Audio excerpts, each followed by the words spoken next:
Okay, let's dive into this. Have you ever felt like building wealth is just this giant, unsolvable mystery?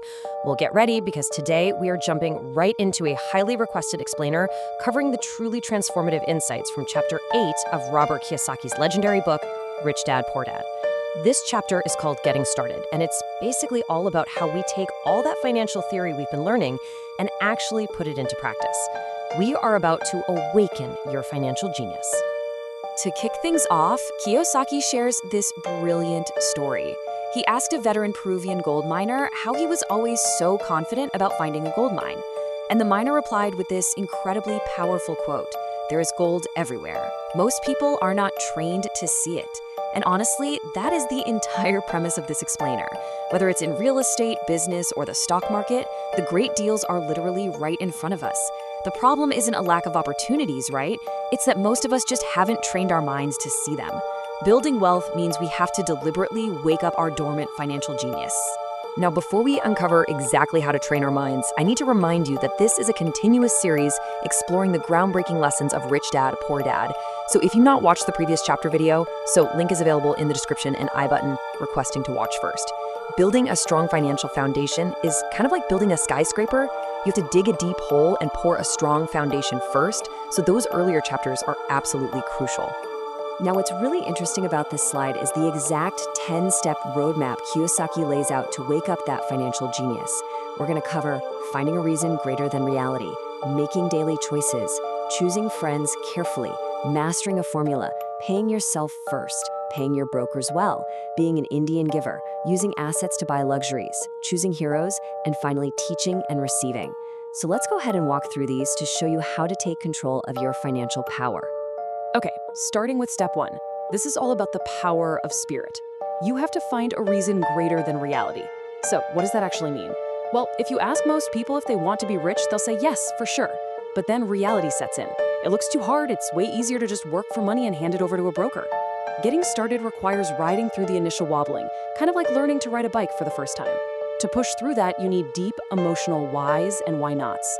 Without a strong internal spirit, the inevitable struggles of building wealth will absolutely knock you down. Your reason just has to be stronger than your current reality. Once you've got your reason locked in, we move right into steps 2, 3, and 4. Step 2 is making daily choices. Every single dollar that enters your hand gives you the power to choose your destiny. Rich, poor, or middle class. You have to choose to invest in your greatest asset, which is your mind, by constantly learning. Then, step 3, choose friends carefully. Don't pick them based on their financial statements. Choose them for their knowledge. Surround yourself with smart people who actually talk about money and business, and maybe avoid the folks who constantly tell you the sky is falling. Step 4 is to master a formula. If you learn a formula for making money, master it completely before moving on to the next one. It's not just about what you know, but how fast you can learn new things. So the crucial point is right here at step 5, pay yourself first. This is all about self-discipline. Kiyosaki points out that people with low self-esteem and a low tolerance for financial pressure, well, they can never be rich. If you pay everyone else first and yourself last, you'll have absolutely nothing left. The rich pay themselves first by buying assets, even if they come up short on their bills. Now, why on earth would they do that? Because those screaming creditors create pressure.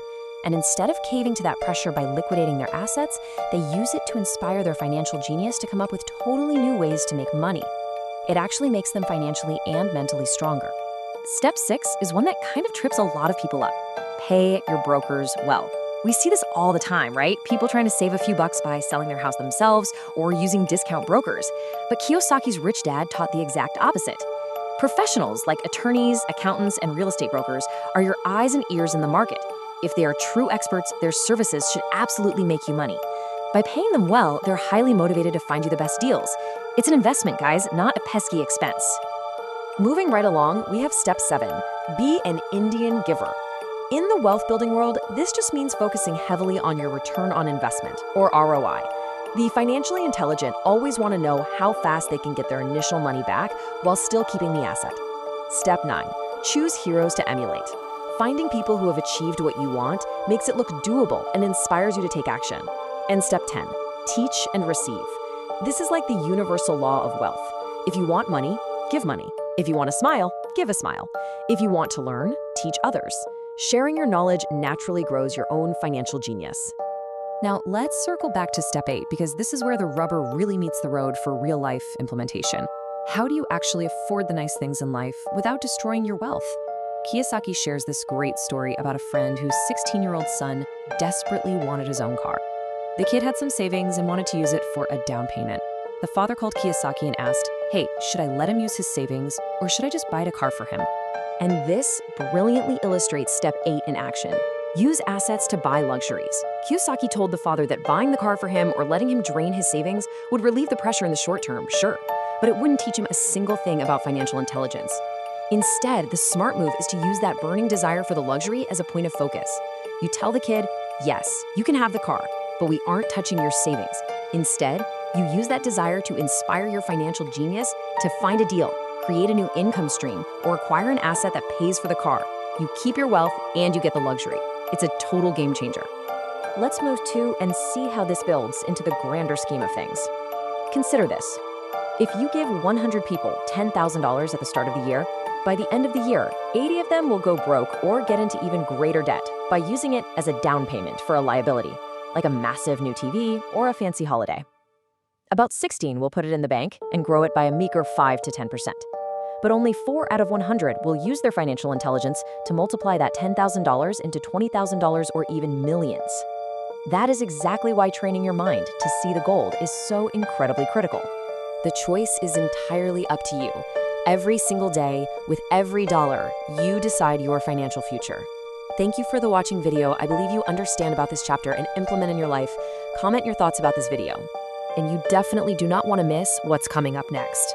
Our next explainer will cover the crucial final chapters of this book, where we tackle the exact to-do list you need to conquer your financial goals. It is an absolute must-watch if you are serious about escaping the rat race. So make sure you subscribe to the Tatparya channel right now, hit that notification bell, and I will see you in the next explainer. Keep learning, keep growing, and go start finding that gold.